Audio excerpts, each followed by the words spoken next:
It's minus 10 Celsius and I'm going snowblind out here. We've got all this snow the last little while, which is making it really hard for me to do videos on forestry, just to even work out in these conditions, but also because I'm spending all my time shoveling. So today's video is going to be on shoveling. And we've got about 2 feet of snow down, not even drifted out here. I'm going to take the next hour and see if I can shovel from here to our gates. And I'll show you a few tricks that I have when I'm out here doing this. First thing we're going to discuss are snow conditions. After it snows, if you let this go into a warm day, then it starts to melt and the snow gets really heavy. So you're putting out a lot more effort to get it moved. If you wait even longer after that and you get another cold day, then that wet snow turns to like a hard ice, and then it's really like almost impossible to get out of your way. You'd be constantly chipping at it with a metal shovel like this. So right now we still have great conditions to get rid of the snow. If I drive my shovel in it, you can see it all crumbles really easily, and it's still fairly light to move. You'll see I have kind of clean edges coming around from where I left off shoveling yesterday. Obviously a small amount of snow like this here is going to melt faster than a big pile of it here behind.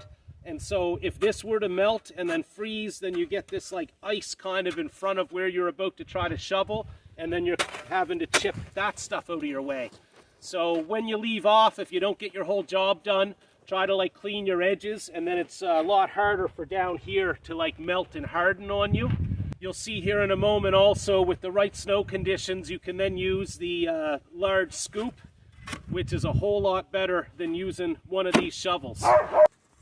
Shoveling is known to be a pretty bad form of exercise because it uses a lot of lifting with your back and also twisting.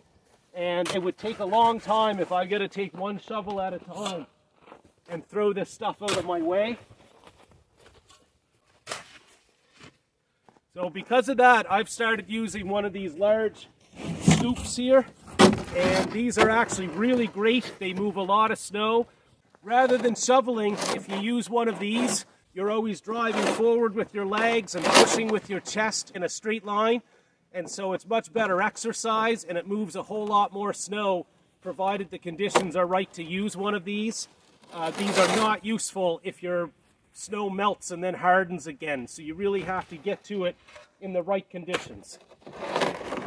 And you'll see this should bite into the bank pretty well if the snow is light. And then all I have to do is use my metal shovel to break this up a bit.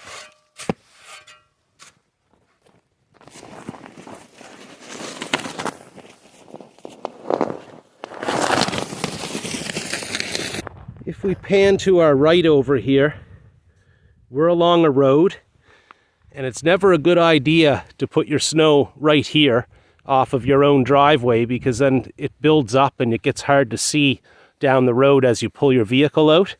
And so if I can, I'm going to try to move this stuff across the road to the other side. And so now to get my scoop across the paved road like this, that's bare, would be pretty hard on my scoop if I had to go with weight across that pavement. And so I always make a little snow bridge for myself. So I'm leaving a trail of it here.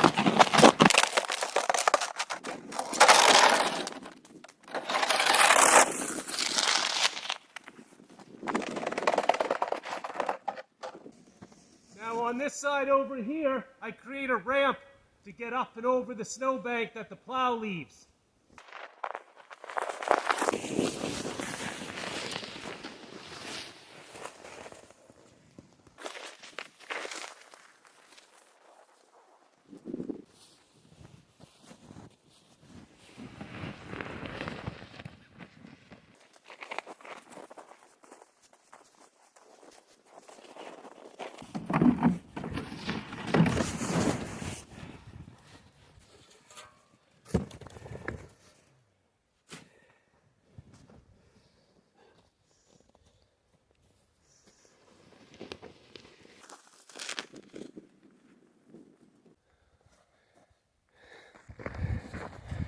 So we made some progress, but we didn't make it all the way to our gates.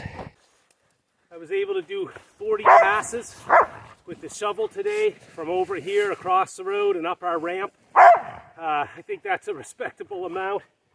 This was too much snow for our plow and our four-wheeler, so this is why we're down to shoveling. And you can see now how much time it would take to do this entire driveway, which is really making it difficult to get other videos done and projects on the channel.